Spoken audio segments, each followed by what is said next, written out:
Welcome to the Amazon Legends podcast, where we have real stories about making it big on Amazon. Our guests are CEOs of large companies and entrepreneurs who became powerful sellers, also experts specializing in helping sellers, and both former and current Amazon employees who will give us an insight from behind the scenes. Here's your host, Nick Urison.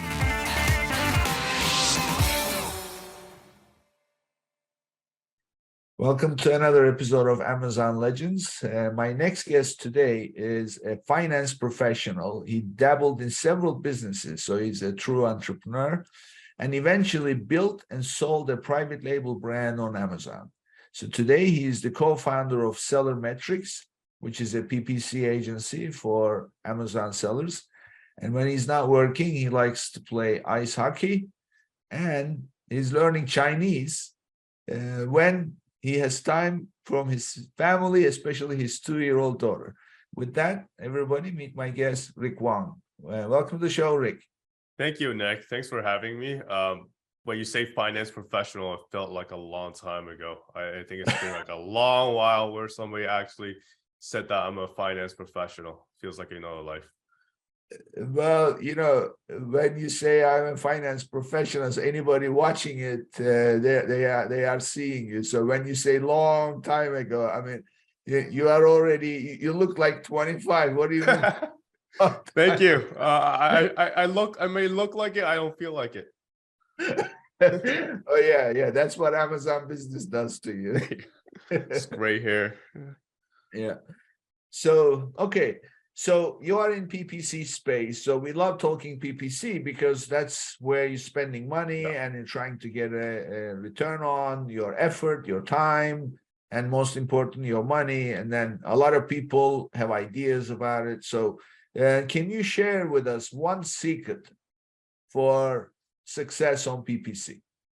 I would not say more like a secret. It's more like an attitude, and basically, I think with Amazon PPC, it's not super complicated. I think like all the things that you need to do to be successful, in particular in Amazon PPC, it's just like up bid, down bid, negate, and also add additional search terms. But I think what makes a very successful Amazon PPC practitioner versus somebody that is like more novice is that it's actually not what you do, is actually when you actually do these particular optimization tasks.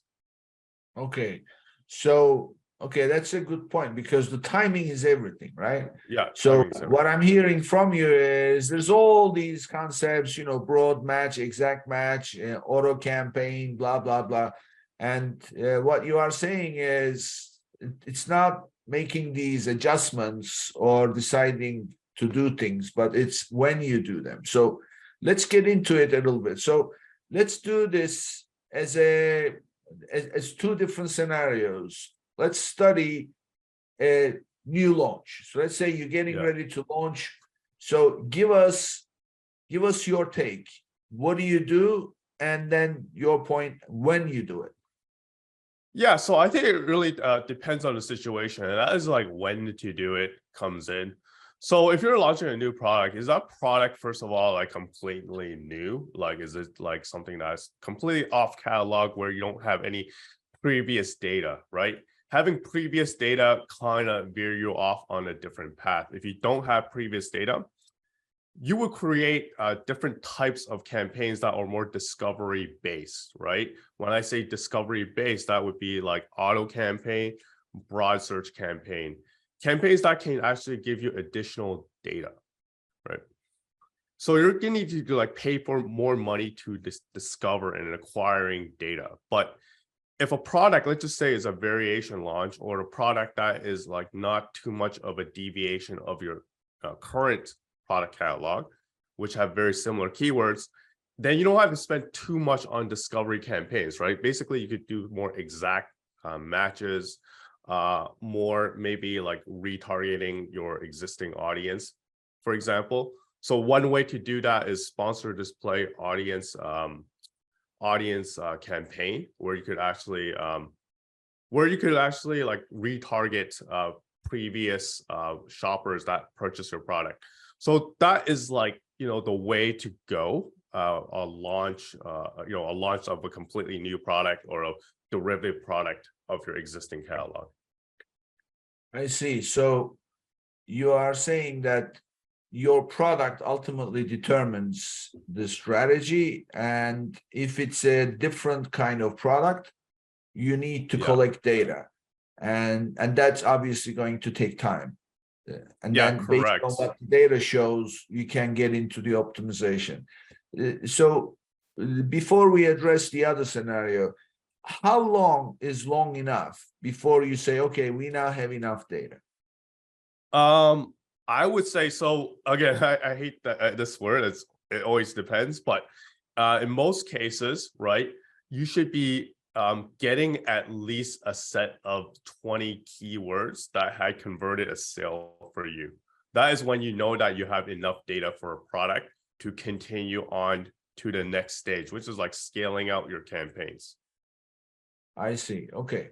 So you have that discovery period. However, if you're launching a product that's similar to what you've already been selling, and most important, you've been running PPC campaign for, you can use the retargeting of the same audience. Yeah, correct. So what you can do in a sponsored display, you could do something called views remarketing. And there is a function called similar to advertised product, in which basically you could remarket to the same audience that has, number one, purchased one of your product in the past, and two, similar to your product catalog. So that's one way that you could really like retarget certain audiences. Okay. All right, cool. So you have your launch done. So whether through remarketing or you've gone through your discovery. So share with us some of the intricate details of the broad match, exact match, and auto campaigns, and the best use of it. So whatever you can tell us. Yeah.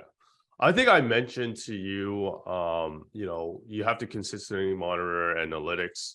That is like where the when comes in, right? You have to figure out when. And how do you figure out the when? Is that you have to be consistently stay on top of your analytics. And a good experienced Amazon PPC practitioner would have a way to consistently monitor analytics through time, right?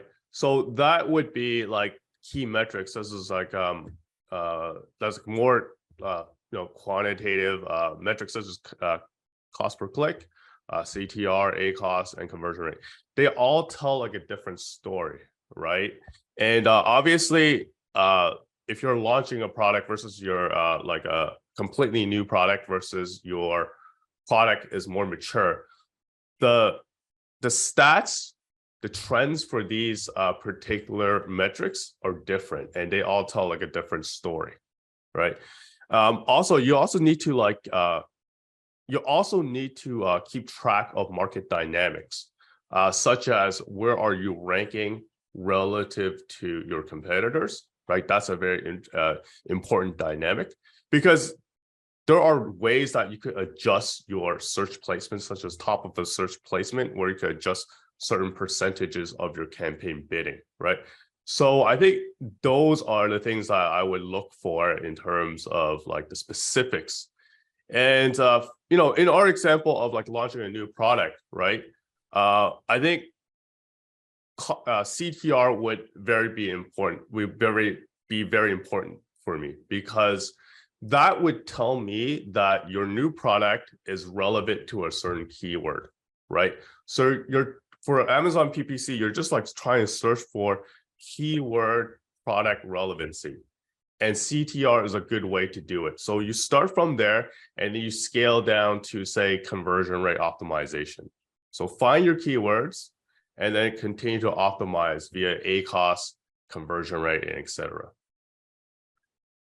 So when you're running these campaigns, you have a bunch of keywords that you're targeting, and then you bid on them. and that ultimately the whole campaign is returning those analytics that you're talking about, right? Yeah. So CTR being the conversion rate, or the click-through rate. Yeah. So first of all, what keywords are people clicking on?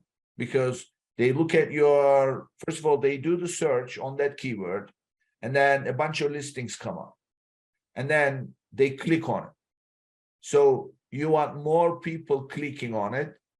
That indicates that, okay, this keyword is resonating with my audience for my product. Yeah. And then once they have that click through to your product detail page, now are they buying or not, right? Yes, exactly. So as I've mentioned, these metrics, when you match them up together and you also see it through time, they tell a story, right? And you could also like completely see this story play out in like, I think one thing, I think we all know that drives sales on Amazon's reviews, right? Let's just say you get from like a 4 to like a 3.5 star. You could actually see like the story behind that via the metrics. The CTR like materially drops, conversion rate materially drops. As in, same thing if you're like, top of the search placements versus you're not, you can see your conversion rate drop. Because as we know, I think if you actually look into your like search placement information, right, your top of the search being like top of the fold on Amazon give you much better conversion rate than in the bottom. So you have to like look at all these trends to kind of see like a entire story play out. Mm-hmm. So at the end of the day, you bring people to the product detail page. That's the ultimate goal, right? Right. So, yes. But that's not the end. That's just the beginning of another journey, right? So you have to have the right kind of pictures. You have to have the right kind of bullets, so to speak. Your A+ is key because that's the only time they are going to see your A+. And also your reviews. Your reviews are a big deal. Now, reviews play two roles, right? So it's, first of all, where you show up in the search organically. So if you have high reviews, you can obviously rank up higher. Yeah. And then also when they come to the product detail page, you have great reviews, then you're going to convert higher. So, ultimately, so I always say this to my PPC friends, right? Yeah. You are all wasting your time with managing the PPC campaigns, managing the money. Of course, that's very important. That's where money is going. So somebody has to manage it. But at the end of the day, if the content is no good, you're wasting your time, right? Yeah, correct. So again, I totally understand that. But in my case, I only take clients where the listing is like at least 80% optimized, right? It might not be perfect, right? But I think they're ready for advertising. But for like the clients that have basically just like a main image and like really like, missing their bullet points, no A+ content, maybe there's only 2 photos, I would just tell them like, please work on your listing, please. And I refuse a lot of clients because their listing is like not fully optimized. But I think like one thing that our agency is better than like a lot of other agencies is that me and one of my co-founders, we have sold on Amazon before. So a lot of times in these like audit calls, right, we would like tell these guys, okay, you got to do this, this, and that before to do advertising. And a lot of times they would like do it and come back to us like a few months later, and we get them as a client because we're willing to like kind of give these like advice. And yeah, to your point, it's so important to get your listing right before there's like advertising. And yes, you are wasting your money if you're doing advertising with a fully optimized listing. That is like the baseline number one for sure. So I just heard you say something, and I think that's a good phrase, and I want to dig into that. So I heard you mention the phrase advertising ready. Yeah. So somebody has to be advertising ready. So tell us, what does it take to be advertising ready? I think we kind of hit on that already, mostly. So advertising ready, number one, you have enough stock to scale to a certain point. So again, I think the name of game in Amazon, number one, is to be in stock. So if you have us advertise and you want us to like really scale up your campaign, that would be, increasing the sales. If you don't have the inventory to support that, then you're not advertised ready. And so I think the second point that we can touch on, we just talked about, is like a listing optimization. So at the very bare minimum, you need at least like 8 product listing photos. But the main photo being like the most important, right? The main photo also has to be mobile ready, where if you actually search your product on your mobile screen, you could actually see your product, right? So that means your main photo cannot be convoluted. So I do see a lot of sellers out there put their one product, show their product in different angles in their main photo, and that makes your product main image very convoluted. So you want to just have like one clear shot of your photos, minimize the white space around that photo, enlarge it as much as possible so you're mobile ready. And obviously the other product listing photos would be like call out photos, lifestyle photos and stuff like that. Something that could, I think I would say like a 1-second test, right? So if a person look at your main listing or title listing combination, within 1 second, they know exactly what it is. So that's another thing that I would kind of test whether your product is advertised ready. I think that's the most important part, the product listing photos, the title and bullets. A+ content, yes, important, but if you have a very good bullets, title, and product listing, I think you're advertised ready, right? I think A+ content is definitely a bonus, but I would not refuse a client, if they don't have like an A+ content. Okay. How about video? Video, yeah, that definitely helps. Again, that is very nice to have. It would definitely make my job much easier because with Amazon advertising, there's like basically you could do Amazon advertising in like 2 of the 3 advertising types. So that's the sponsored brands and sponsored display. So it really allows me to really scale up my campaigns if there are like very nice videos. And from what I can tell in my personal experience and also the current metrics with the client, the sponsored brand video in terms of ROI does the best by far, right? I think like an acos for sponsored product in general is like maybe like 30% acos, but in sponsored brands, you could like get like a 20% acos very easily with just a nice video, right? And in terms of the video, it doesn't have to be like super professional where you spend tons of money on it. It could be like a very simple USG where you kind of give like an influencer or somebody a free product and actually do like an honest review on it, and you could just advertise against it, right? I think the best video I've seen is it's like a user, like a basically an Amazon review, right? I think like there's this person that was reviewing the product on one of the Amazon reviews.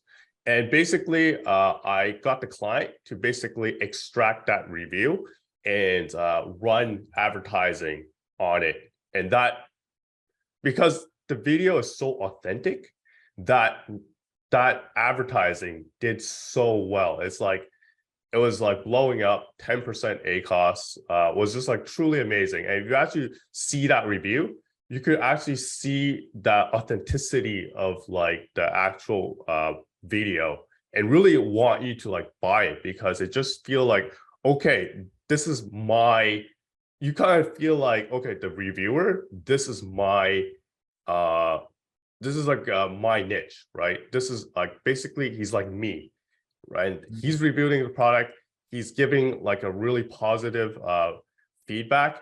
It really wants to make me buy. So I think those are the videos that you really want to go for as an Amazon seller.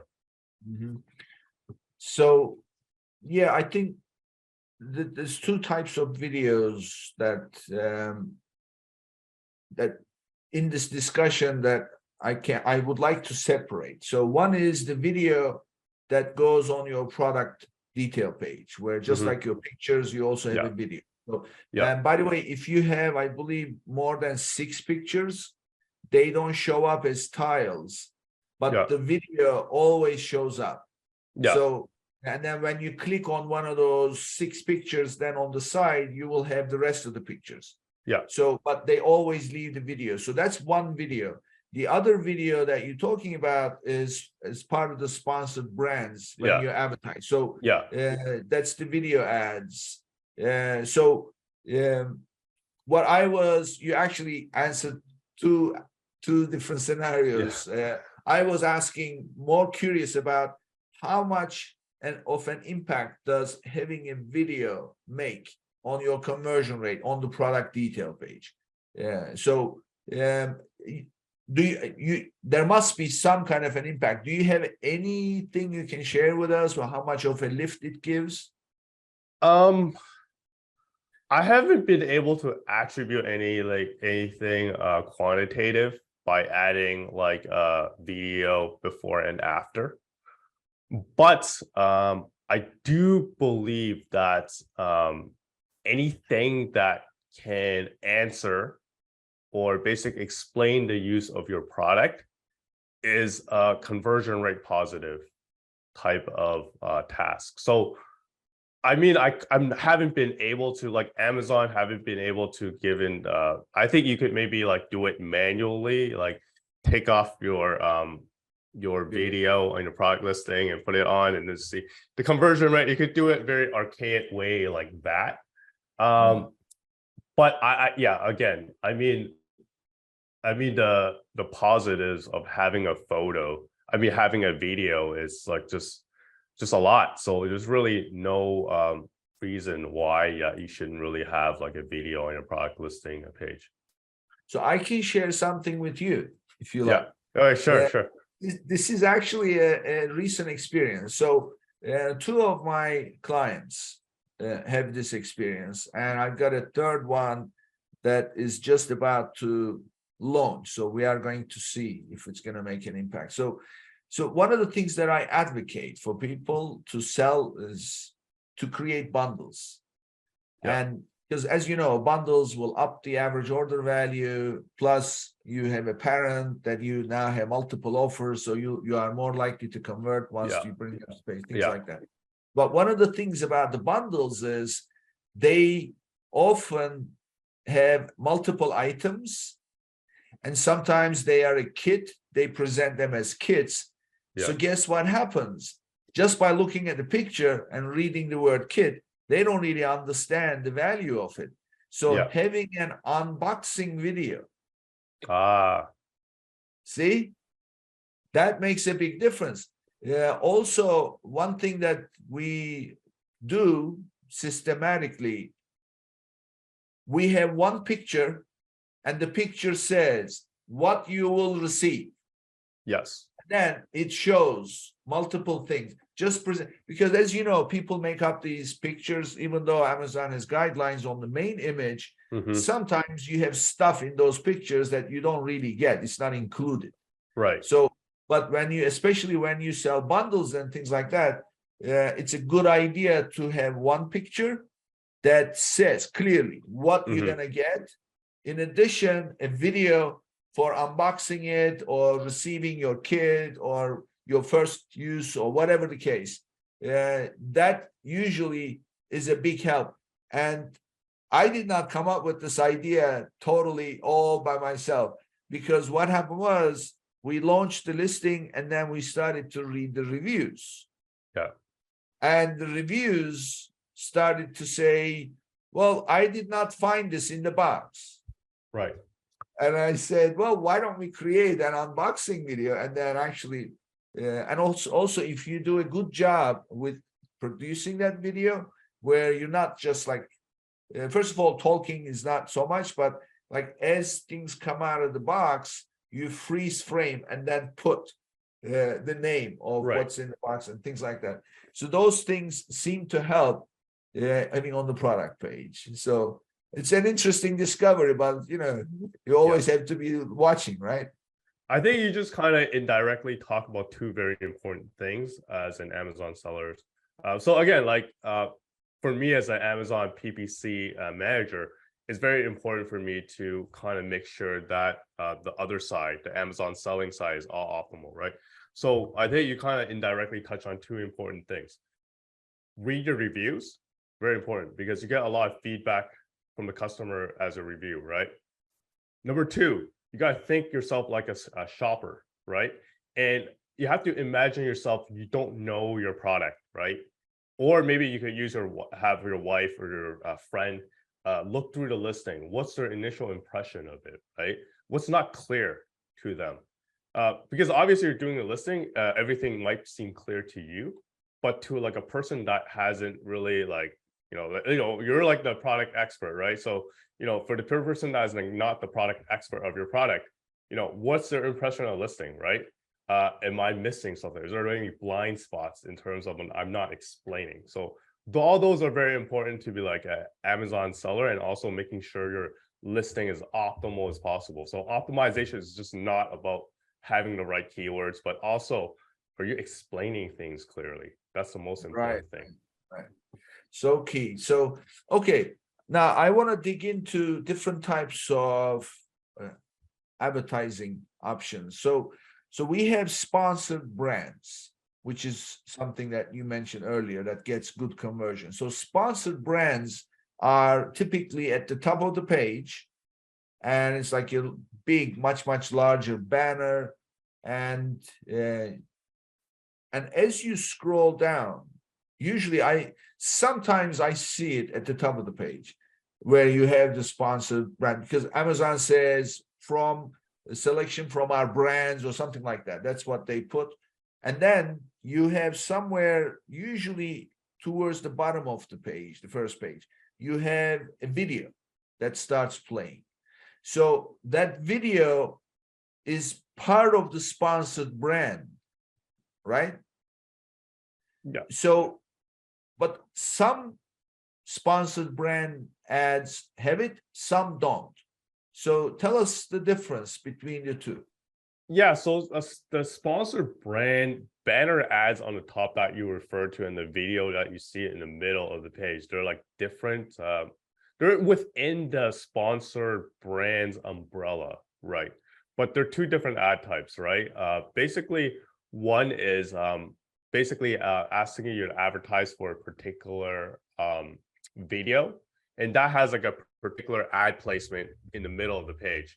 While the sponsored brand banner, the top of like the page, it's basically a tile, a banner with like 3 of your products, right, in your catalog. So that's a key difference. They're not they're within sponsored brands, but they're just different types, right, when you create a campaign. So that's the key difference there. Okay. So, and the success that you are seeing is in the video ad, Yeah, the right? success on the really good acos I'm seeing is on the video, because Right. number one, it's like a relatively new ad type on Amazon, and there are a lot of, I just don't understand this. There's a lot of sellers out there who are just too lazy to make a video. So that's why the ad cost is a bit lower than the sponsored brand, because sponsored brands, you just have to select 3 of your product, right? You don't have to create like a video or anything like that. Yeah. So that's why it's not performing as well. Like sponsored brands, a lot of times, because it's like right on the top, it's only one, right? One per page, right? Yes. And it's like a very top, it gets very, very expensive because you get a lot of people bidding on it. So basically anything, right, as supply and demand. So like the supply on that banner is not that much, but there's a lot of demand. So a cost per click on, like, say, sponsored product could be $1, but cost per click on the sponsored brand banner on the top could be like $5, right? Yeah. And because like so expensive, your acos just would lose. But I think that's also important if you're actually looking into the brand perspective, marketing, the overall market perspective, right? You might want to dominate your market, and winning that particular placement is one way to do it. Yeah. And you can obviously just go for the video ad rather than have that sponsor. And you don't have to correct. Yeah, you don't have to do one, or you don't have to do like, it's not a requirement to do both, right? You could do a sponsored brand video without doing the sponsored brand banner. So like, again, I talk to a lot of my clients about strategy, right? If their strategy is to okay, we want to win market share, then yeah, like I'll do like sponsored brand banner and also the video. But okay, they're just want like, you know, a good ACOS, like, you know, scale up their sales a bit, you know, keep the ACOS consistent, right? You know, keep the ROI high, then I would just do like the sponsored brand video. Great. So we covered sponsored brand, both ad types. And then the most common is the sponsored product. That's what you see, you know, with the word sponsored above it. And that's really what everybody uses. That's what you're bidding on. We don't need to get into it too much. Everybody knows about it. The only thing is, of course, your bid is key. So if you want to appear, you know, more consistently, you know, more frequently, it's going to cost you more depending on the keyword. Now there is also the product display ad, right? Sponsored display. So that's on the product detail page. Yes, that's on the product detail page, correct? So what do you call that? Is it you call it sponsored display? Yeah, sponsored display. Yes. Okay. So tell us about because I get conflicted views from different people. I guess there is no one single formula, but I'm curious what your experience is, because when you go for those listening, not familiar with it, but on your product detail page, if you scroll down, you will see a strip of product pictures, and then right above that, it will say sponsored products. Yeah, so that strip is actually sponsored products. That's a sponsored product. That's not sponsored display. I think the sponsored display is like the little like banner in the corner under the add to cart. You can see like there's two banners for sponsored display. Right. So there's like one under the bullets, and then there's one under like the add to cart. So that is the sponsored display. Then I'm referring to those that under the product display ad, because what happens is you can target ASINs to insert those. So they are called, as far as I know, they're called product display ads. No, there's a sponsored product. So sponsored product, you could also advertise for a particular product display page as well. Okay. Yeah. Okay. So I think for all the ad types, sponsored products, sponsored brands, and sponsored display, you could also, all three, you could actually target the actual product display page. I see. Okay. Yeah. So because I remember running this, we don't usually favor that much, primarily because they are good for brand awareness, but not good for conversion. Even though as an Amazon shopper myself, I look at those all the time, because when listings are competing for keywords. So when I'm searching for a product, something comes up. Yeah. It's probably not the best product, and I don't look at the sponsor so much. Then I look at the organic, but when I when I go to the product detail page of the organic listing that ranked high, I always look at the sponsored product. I do too. For me, I'm looking for a better deal, right? Because as an Amazon seller, if you're like ranked top already, you have no incentive to like give yourself a discount, right? So I do that to like find like a better deal. So like a lot of times in that banner, I would say see like maybe like 5% off coupon, 2% off coupon. Basically for me, it's just like to like bargain shop. Yeah. So they are also, but you can target ASINs, like you can target your top seller and then put your ad right underneath your product right underneath it. So that's also called sponsored product. Yeah. So actually, so like the product display page, depending where the actual advertising is, it's like there's covers all three different advertising types. So on the top, you kind of like sometimes see like a little banner on the product display page that is sponsored brand product targeting. The row that you're talking about, that's sponsored product. While the little banner beside like the add to cart, that's sponsored display. So those are like three different ad types showing up on the product listing page. Do you know the conversion rate on those, if it's on product detail page versus it's on the search results? It's like all over the place. It really all over the place. Sometimes you do really, really well. Let's just say your offer is a lot better than like the product you're advertising on, right? Your ACOS should be lower. Like if it's, you made it obvious that you are a better deal, right? Then I think it makes sense for a customer to basically buy you instead of like the actual advertised product, like the product listing page's product, right? But obviously if you're advertising and your deal is not that good, right? Then your conversion rates kind of drops and your ACOS increases as a result. And I also see like performance all over the place in like different ad types as well, sponsored brands, sponsored display. Yeah, like it's all over the place depending on the particular ASIN that you're advertising for. What you could do to kind of help your conversion rate or lower your ACOS when you're doing this is that when you advertise for these like product display page, you can actually pick what products you want to advertise for based on criteria. Criteria such as price of the product, how many stars of the product, whether it's prime or not prime. So basically, obviously, if you pick the criteria that is like worse than your product, right? As in, if your product is priced at like, say, $15, you could say, I'm only advertising for products that are $16 and up. My product is 5-star. I only want to advertise for products that are 4 stars and lower. And I want to like advertise for non-prime. But then again, like most of the product is prime anyway, so I normally don't do that. So if you like do those two criteria, making sure those criteria you're advertising is worse fundamentally than your product, then yeah, your ACOS should be like pretty controllable and your conversion rate should like be pretty high. That's a great strategy. So you can easily filter for the ASINs that are doing worse than you in their reviews and higher in price. Right. And then you can have your sponsored product ad right underneath their main picture. Yeah, exactly. On their product detail. Yeah.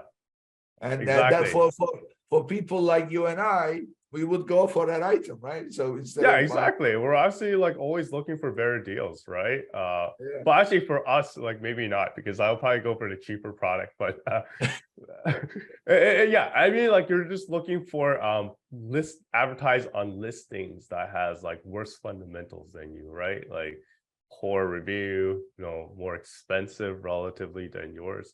So yeah, I mean, like so again, like that, it's like a balance. If you do that, you'll lower your overall impressions that you'll get for advertising. But doing this right should improve your ACOS and improve your conversion rate. So it really depends what is the client's objective on that is. So obviously, key difference, like, yeah, I want to like increase market share, then I would not use these filters. If they say, okay, I want to make sure that my ACOS is stable, right? I don't want any large movement on ACOS, but at the same time, I want more sales, right? This is like the way that I would like do it. Yeah, it's always the same struggle. Do you want top line? Do you want bottom line? So if you want top line, you're gonna compromise on the bottom line. If it's the other way, it's always that struggle. It's an internal struggle on Amazon for sure. Yeah, every company. I mean, even Fortune 500 companies have the same challenge. So this is no different. Okay, so this is great. These tips are extremely valuable, so people can plan around it. So I want to cover some scenarios for the listeners when certain events happen. What should they look at? So the most common is my sales are down. Okay, so what are some actions that you can suggest? Okay, check this, check that, check the other, and then if this is what you're saying, do this. So like kind of a roadmap. Okay. Let's talk there- about that. Sales are Yeah. down. So what are we looking at? I think the first thing that you need to look at is your listing of reviews, right? Whether your reviews are reviews that, like the stars, right? Like, it's like 4 stars before, it's like 3.5 stars now, right? I think, as you mentioned, if you put more advertising dollars in a poor listing, right, you're not going to get a good result. So I think that's like the first thing that I would check.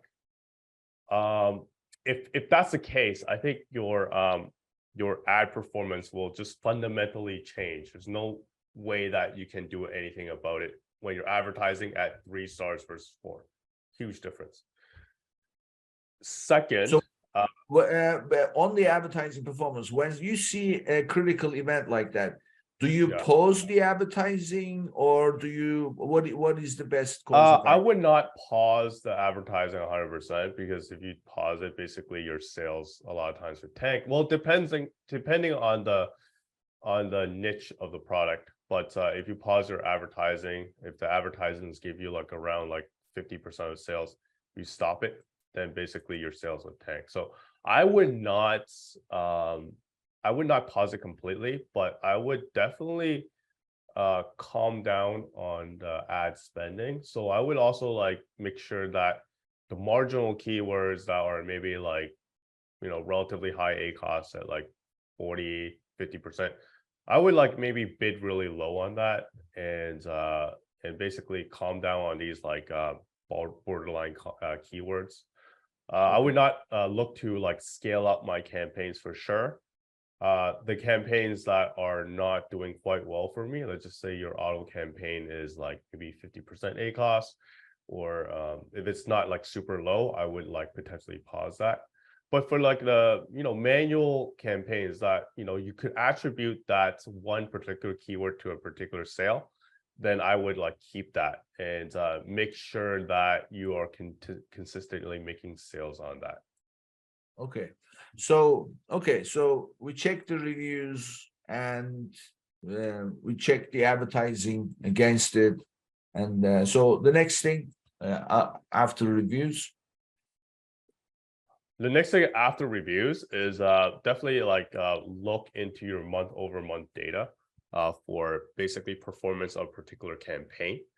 So look into like the campaign level, which is not doing well. For example, there's some cases where your campaign is very hard to control in terms of sales, such as auto campaign, and also maybe sponsored display audience, right? So audience display is a little tough because like basically you're making one bid for the entire audience. So I think if there's like a huge change in terms of sales, in terms of one period over another for those campaigns, all you can do is just increase the bid a little bit and see if your sales pick up, right? Sometimes your bid on your auto campaign on that one particular target group, it's like maybe you increase it by 30% versus decrease by 30%. That could have a change in like maybe 20% of sales or something like that. So it's not making that one little change can also make a huge difference for these campaigns that are like that you have less granular control over, right? So I think that's one thing that you need to do for initially in terms of PPC, if there's like sales decreases one period over another. 2, so you're gonna dig down even deeper, right? You're gonna look at any particular keywords that attributed to a lot of your sales and see if there's a huge drop. If there's like huge drop on a particular keyword that attributed to a lot of sales, I would go on Amazon.com, search for that keyword, see how you are placed relatively to your competitors, right? So now you're not only looking at Amazon PPC stats, you're only looking at how you are compare to your competitors. Are you competitively priced, right? If I search for a keyword and I see your product and you're like made 20% over your competitors, right? And your competitors like offer a very similar item. like obviously, you're not going to get the conversion click-through rate that you're going to expect before, when the market pricing was more stable. So you got to look into that. So I think at that point, you got to make a decision. Do you want to keep your sales velocity and but sacrifice profits because your competitor is like making a move? Or do you want to just wait it out and see this is like a short-term thing from the competitor side, right? Because that's the struggle also in like a very competitive space such as Amazon. It's very easy for like the top selling, like basically the top 3 competitors to get into like a price war, right? Obviously, that space on the top is limited. If a competitor is like really lowering the price, everyone will normally like follow suit, right? So unfortunately, that's just the reality of Amazon. So you gotta make a decision whether you want to play in that game. If not, then yeah, like you really need to expect sales to like go down. But if you're willing to play that game, then at that point you can lower your pricing, or increase your discounts. That in itself should really stabilize your Amazon PPC as a result, right? Yeah. Because you're just getting higher conversion rate just on the search result side. Therefore, your conversion rate on the Amazon PPC should get better. Yeah. So this brings up a couple of points, and I think we need to bring up on the conversation. One is, it is not really the best idea to be right at the top, right? So it's much better to be somewhere in the middle of the page. Yeah. Because then you're not going to be targeted as much. Yeah. So that's one. The other is, you mentioned something, they sound the same, but they are not. Reduce your price or increase the discount, right? So in the end, you're getting the same thing. So I always tell people, be careful reducing your price. Offer a coupon, because coupon is temporary, but your price is part of your track record. Because if you reduce your price today and you boost your sales or whatever, and you're happy, and then you decide, okay, I'm doing fine, I can increase the price now, put it back to what it was, Amazon is not going to accept it, right? Yeah. Because Amazon does not like price increases. You have to do it incrementally. You may knock it down in one go, $2, but you're going to have to bring it up 10 cents at a time to get back up to that additional $2 level. So the way to avoid that is obviously with the coupons, right? So what is your take on that? Yeah, I think a coupon is like a really good way to go. It's instead of price decrease. So I think another thing great about coupons, Amazon have like 2 main couponing where you could actually see like widgets that shows 5% coupon, limited time, 20% off. I'm not sure you're like, if you shop on Amazon, sometimes you get like on a search result, you get those widgets like the green little badge, the red little badge. If you like do like those discounts with the coupons, you could get those green badge. And I have seen CTR improve from having those little badges, right? If you like see on your like results, everything seems the same, but you see something with like a coupon badge, you're more it kind of disrupt the flow a little bit, and the CTR should go up as a result, right? I mean, everybody loves coupons and discounts, and I think we just talked about that. Everyone's searching for the best deal on Amazon. So yeah, that 100% definitely should help. So I have a question on this. Which one do you favor if you do? Coupons where you check the box versus promo codes? I like coupons. Because promo code is like a needle in a haystack. The promo code, you have to go on the product display page, and then in that little small text with the other stuff on the product listing page, it'll say, okay, get like a maybe 20% off or something like that, right? My preference always is to use, if it's one or the other, right, is to use the coupon instead, because it shows up as like a little badge on the search term. I see. Okay. All right, cool. So Rick, we can go on talking about this forever. You know, there's all different nuances of advertising on Amazon, but unfortunately, you know, only have so much time.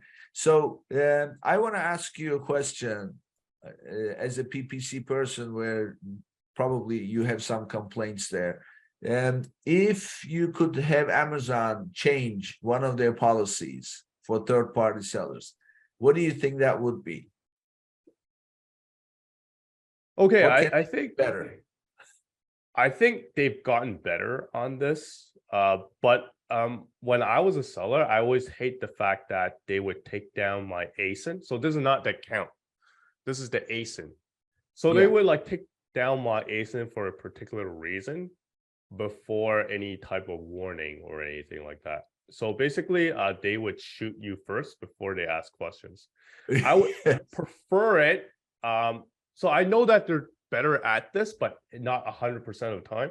I would really, really, really prefer it, like maybe like a week before a takedown or whatever. Like basically you hit a certain like you know, TOS, or you hit a certain, it flag a certain like restricted keyword or something.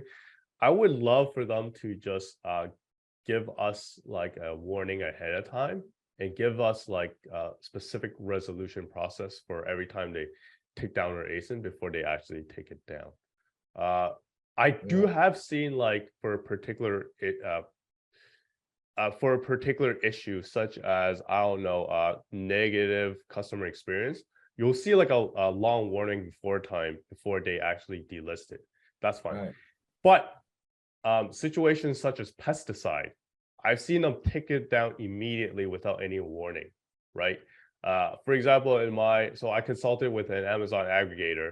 One of their listing, they sell like in the bedding space, and it's not a pesticide at all, right? It's like a typical bedding. Then they got taken down immediately, right? Because it's like a pesticide. They deem it as a pesticide. I don't know. So we kind of find out why at the end, but they took it down immediately. So if they take down a listing immediately, right, it'll take you like on average a week to like get it back up. So during the week, right, you're losing like profits and sales, which completely sucks. Yeah, so that is like one thing I wish they would change completely for like all scenarios. Yeah. I mean, they're very protective of the Amazon shoppers, and if it's a sensitive item, you know, like one of my clients is dangerous goods classification. Yeah. They sell glue. It's not the end of the world, but nevertheless. So, I mean, they're just about to launch. So in that sense, we don't have anything, but I'm sure they're going to be extremely sensitive for that category. Yeah, exactly. Yeah. So it'll be good if, you know, let's just say if your friend hit a certain type of issue, they just don't take the ASIN down right away or suppress the listing right away, right? Give us time to like, you know, send us a warning email, right? Give us time to like deal with it before you actually materially change our listing. That is like my big wish for Amazon. But I gotta say, they've been doing a bit better in that regard. Yeah. But it's like, well, I remember when I was an Amazon seller, I built this whole machinery that would simply drive sales. You know, it was all about automation of analytics, you know, business, all the business rules that I had, I implemented them and made it part of the automation. So as the numbers changed, my system would automatically, you know, take action. So that would suddenly bang, I would get like a rush of orders. So this is not private label, this is reselling, because those days private label was not very popular. So anyway, one day I got a call from one of my competitors, and the guy was saying that you know, you don't know me, but I'm one of your competitors and I'm watching everything that you do. And I don't understand this. He says, I'm always in the buy box if I'm making money. But whenever you step in, you target the listing I'm on, I stand no chance. How are you? And these days, there are no reprices, no nothing. I created the whole. Yeah. And so anyway, I said, listen, how are you running the business? That's the most important. Yeah. And what is your infrastructure? Yeah. And he says, no, I upload the feed. I said, oh, so you're doing manual work. It's all manual. He says, yeah. And I said, well, sorry, you're a victim of automation. I have everything that's watching. It's all, I don't do anything. The system does. And then he said to me the very thing, which is the problem. He says, look, I have a business. My wife takes care of the customer service. And then me and my daughter, we do the picking, packing, shipping. And then I go do the buying. And it says, I did $500,000 last year. I was making a good living. And as of last night, I'm bankrupt because Amazon shut me down and they sent me an email, we're never letting you back again. So I'm out of business. How can they do this to me?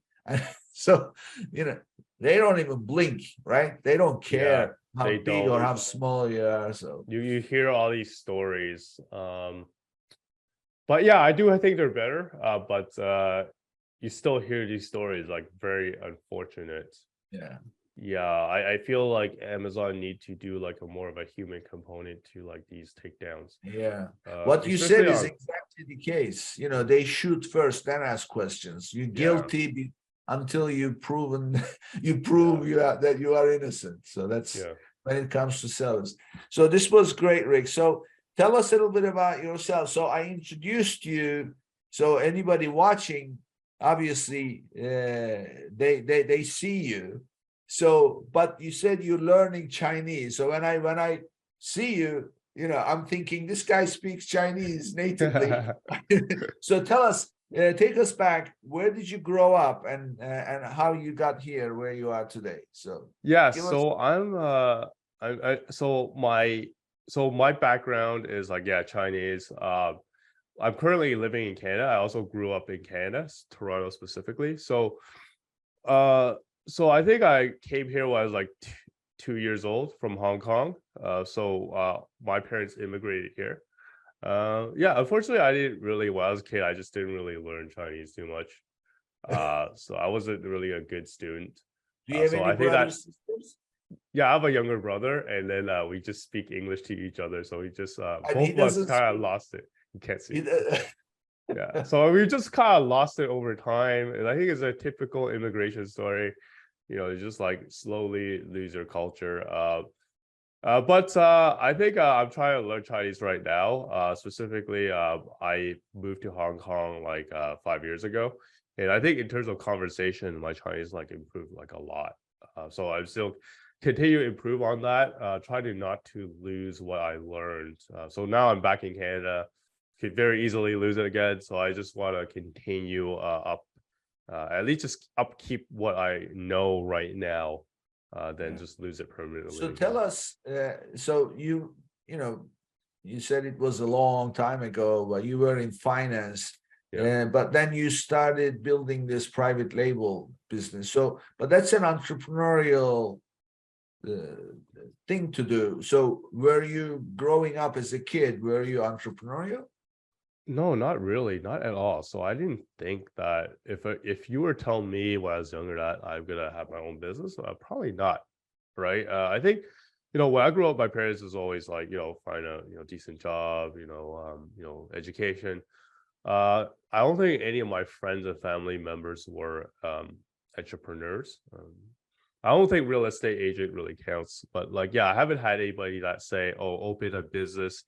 Have a shop down the street, or have like a kind of like a trading business or something like that. I really within my immediate circle, no. So I just like basically got into it myself, mainly because I just want that like personal challenge, and I think the timing was also really good as well when I was becoming an entrepreneur. I was like still single, no daughters, no daughter, no wife. So I was able to like easily take a chance on things. So I just heard you mention personal challenge. Yeah. So you saw it as a personal challenge, and then you Mhm. thought, let's try. Why did Mhm. you feel? I mean, why do you go out looking for a personal challenge? I think personally, I think at that point, I was working in finance. It's just like a lot of the job gets repetitive. I don't think on a daily basis, like I'm very comfortable. Like I wasn't really like pushing myself very hard. I wasn't risking much at all. So I think like being an entrepreneur allows me to like really, really learn new skills, push me to like do things that I'm really not comfortable with, and have that mindset to be comfortable with risk, right? I think that's very important. For example, we're doing this podcast, right? I'm a naturally very introverted individual. Uh, it might not sound like it in this podcast, but versus when I was like a finance professional, I I probably will struggle like doing this type of podcast. And it took like a lot of podcasts, a lot of like content creation for me to get to a point where I'm comfortable speaking to you on camera. So I think like stuff like that, kind of really like made me glad that, I kind of took this challenge on. But why do you feel that you need to do that? Because clearly there is something that says to you, you need to go look for stuff to go push yourself, challenge yourself. Yeah, What I is think a causing few that? things. Yeah, I think few things. I think, obviously financial reward is one. Yeah, like I mean, you'll never really get financially secure by, doing like a typical job nowadays, like a normal job. And two, also I think I was actually seeking freedom, I guess, right? With like a big corporation, you're working with like, a lot of like layers of management. You're slowly climbing up, but once you climb up, there's more people that you have to deal with. And you feel like you're a lot of things are just like not within your control, right? I think like a good having good not only just physical freedom, but also mental freedom, right? It really helps you in terms of um, it really helps your mindset in terms of calming it, less stressed, live a better life, a good work-life balance. I think that's like very important as well. I think if you have as much as the external things within your control as much as possible, then I think it will just live a better life.